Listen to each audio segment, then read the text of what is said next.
Bem-vinda ao meu canal, eu sou Oma Nascimento, psicóloga clínica especializada em casais e família. Eu ajudo você a recuperar a conexão e a harmonia perdida em seu relacionamento após a chegada dos filhos. Já aproveita, me segue aqui, clica no sininho para receber as notificações. A comunicação é a alma do relacionamento. Eu adoro essa frase porque eu acredito que é uma grande verdade. A bendita da comunicação. A comunicação é muito importante para tudo na vida, mas, na verdade, num relacionamento, ela é fundamental. É algo que eu escuto todo dia ao longo da minha jornada lidando com casais. A dificuldade de se falar, de se comunicar, de ser ouvido, de ser entendido. Sem comunicação, eu não resolvo nada. Na vida, nem nos relacionamentos. Muito mais com a chegada dos filhos.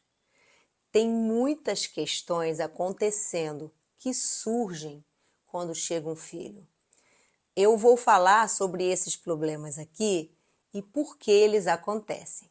Quando chega o filho, chega todas as questões das diferenças entre eu e meu parceiro, as tomadas de decisões que vão ser preciso ser tomadas.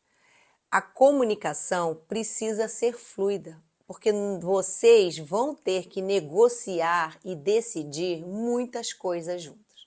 Aliado a tudo isso, todas as mudanças, os estresses, a correria, o dia a dia, a nova rotina, isso tudo atropela as possibilidades de comunicação. Percebe por que fica tão difícil?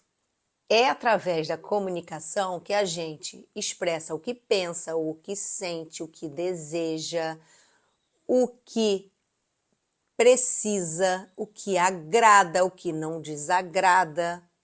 Muitas vezes, justamente por não saber se comunicar, a gente fica com um monte de coisa na cabeça e o outro não consegue nos entender. O outro não entende se eu não comunico. E resolver todas essas questões de decisões com relação aos filhos principalmente, fica muito difícil acordar e negociar se eu não me comunico.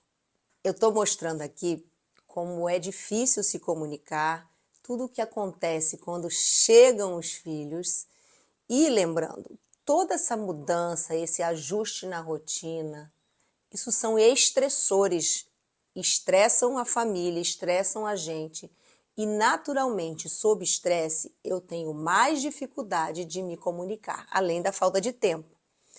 É como se a gente, depois que tivesse filho, fosse jogado na piscina e tivesse que aprender a nadar.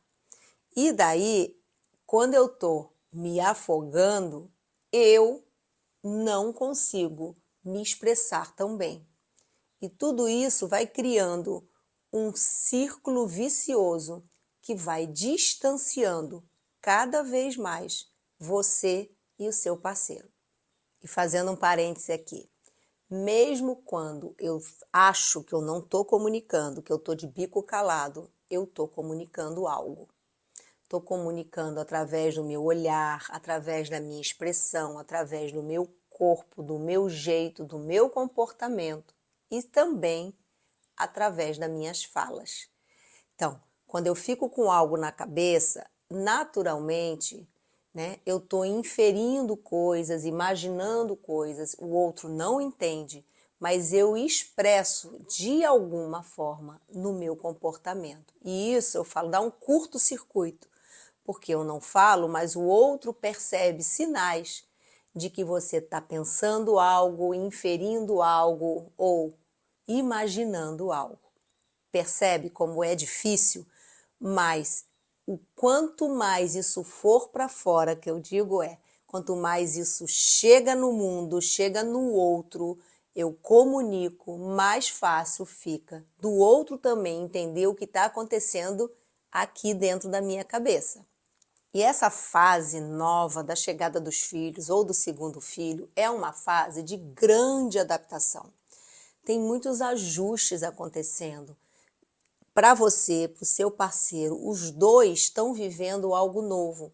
Vocês estão tendo que ajustar horário, ajustar demandas, ajustar as tarefas, ajustar a rotina. E por isso é tão importante expressar e encontrar um acordo em comum. Falar como eu estou me sentindo, o que eu quero, quais são as minhas necessidades. Olha quanta coisa! Quando isso não acontece, naturalmente vocês começam a se distanciar. E muitas interpretações equivocadas, como eu falei agora há pouco, porque fica na cabeça o que eu estou pensando, por não falar e por não comunicar, eu acabo também sendo interpretado de maneira errada. Isso vai trazendo ressentimentos, vai trazendo distanciamento e dificulta mais e mais todo o processo. São tantos conflitos desnecessários. Percebam algo. O filho chegou e por causa de todo esse contexto, vocês começam a não ter conversas profundas, relevantes, significativas. Pela correria, pelas demandas, isso é natural. Acontece que as conversas começam a ficar picadas, muito ligeiras, meio atropeladas. E quando eu não tenho um diálogo com a pessoa com quem eu convivo, com quem eu divido a vida, com quem eu vou ter que tomar decisões, desde a alimentação, da rotina, dos horários, da escola, decisões da vida financeira, isso vai trazendo também uma dor muito grande no dia a dia. Uma sensação de que eu estou patinando, é isso que eu falo. Olha só como é importante eu ajustar a minha rotina e lembrar que eu preciso comunicar com esse outro. Uma outra questão é que, com esse distanciamento, e eu não estou conseguindo, às vezes, ajustar, você, a rotina, eu começo a apontar o dedo e a acusar, numa tentativa que o outro se mexa, resolva, como se tudo dependesse desse outro. E comunicação acusatória faz o quê? Faz o outro não te escutar. Isso mais distancia, mais dificulta e mais afasta. Ou seja, não resolve nada. E as conversas ficam repetitivas. Eu falo, eu repito, eu acuso e eu não consigo outras formas de me comunicar. E aí, se eu só tenho um jeito de me comunicar, eu não estou comunicando. Eu preciso, na comunicação, tentar outras formas, outros momentos, outras possibilidades, para que assim eu seja escutada e os dois consigam se reconectar.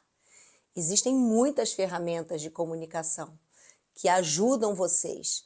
É incrível como tem tanta coisa para ser usada e aplicada. Tem ferramentas que ensinam vocês a comunicar de uma forma mais assertiva, a ter mais calma na hora de comunicar. Aqui no final eu vou falar um pouquinho sobre a questão de organizar a comunicação.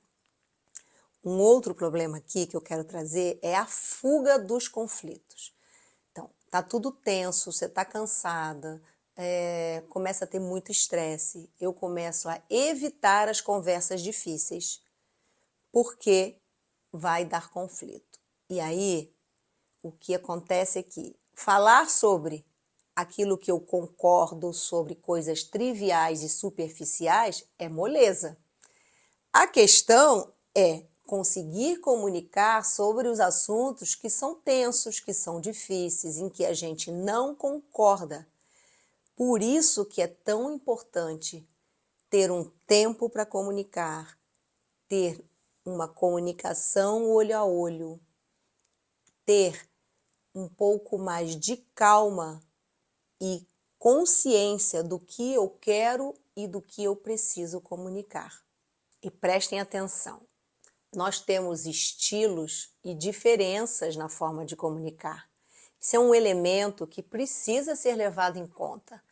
Alguns têm um estilo um pouco mais direto, outros um pouco mais reservado. Uns gostam de falar mais, outros gostam de escrever. Uns são mais tagarelas, outros conversam menos. Uns conversam mais de manhã, outros são mal-humorados de manhã, gostam de conversar à noite. Por isso que é muito legal quando a gente investiga, né, num casal, e vocês podem parar para refletir sobre qual é o estilo de cada um, o que funciona para você. Você já pensou nisso? O que funciona para o seu parceiro? Talvez você nunca tenha parado para pensar que tem uma forma que é melhor para você, que funciona mais para você. Use isso, reflita sobre isso. Às vezes, a gente até desconfia, mas botar isso no papel, conversar com o nosso parceiro sobre esse assunto, como você gosta, como é bom para você. De manhã não é bom? Avisar, ó, conversas difíceis de manhã não funciona. E sim, tirar um horário para conversas e temas específicos. Isso super funciona. Combinar. Nós precisamos decidir a escola do João. Vamos conversar tal hora? Meus amores, a gente agenda tudo nessa vida. Quando eu direciono isso e eu marco um horário para falar sobre aquele tema, e se você é o tipo que prefere escrito, vá com a sua pauta, escreve, reflita antes, organize o raciocínio, porque na flor da emoção fica tudo mais difícil. Como é para você? Veja o que funciona para você. E você que está me assistindo, leve isso para o seu parceiro, para ele também refletir. E um detalhe aqui muito importante, as interferências das tecnologias. Então, celular, computador, tudo isso é muito útil e ajuda a gente, mas também está excessivo hoje. Os celulares, principalmente, entraram dentro das casas. São funcionais, ajudam, eu super entendo. Mas assim, qual é o tempo para deixar isso de lado? Porque eu não consigo estar com o meu parceiro com o celular na mão o tempo todo me distraindo. A importância de, quando combinar uma conversa, combinar um tempo realmente desconectado das tecnologias. De novo, algo que seja possível para você, mas tragam essa luz da importância de realmente fazerem um acordo, um combinado. É difícil para alguns casais? Sim, se fosse fácil, isso não estava atrapalhando vocês, mas é uma questão de hábito. Converse sobre isso, combine com seu parceiro, experimente. E lembre-se, conversas difíceis não podem ficar acontecendo por WhatsApp. É muito importante vocês terem um olhar olho no olho, um momento a dois. Eu sei que o tempo está escasso, mas eu sei também que quando eu combino e eu priorizo, isso é possível. E para a gente ir finalizando aqui, saiam do mundo das ideias, do é óbvio. Comunicação, eu digo assim, por telepatia, só complica. Então, eu imagino que eu sei, eu acho que eu sei o que ele pensa, isso só atrapalha. Concreto. Quando eu consigo compartilhar, mesmo que escrito, eu acho que você está achando aquilo. Eu saio do achismo, que faz um abismo entre vocês. Porque, olha só, eu imagino que ele está pensando algo. e eu tomo decisões e isso gera sentimentos em mim a partir do que eu imagino que muitas vezes não é verdade. Percebe o quanto é importante isso vir para o mundo, a gente aprender a comunicar, a gente ouvir o outro. Isso é um outro elemento. Nós temos 2 orelhas, 2 ouvidos para escutar. Então, escutar o que está ali na cabeça do outro, o que o outro está pensando, para a partir de algo que o outro disse, eu poder tirar as minhas conclusões e comunicar o que eu sinto. Então, organizem-se, escrevam, programem e vamos melhorar a alma do relacionamento através da comunicação. Se você gostou desse vídeo, já compartilha com seus amigos aí que estão num relacionamento e que estão com dificuldade de comunicação após a chegada dos filhos. Dá um like, me segue e aproveita, me segue no @psicóloga Oma Nascimento no Instagram. Até a próxima!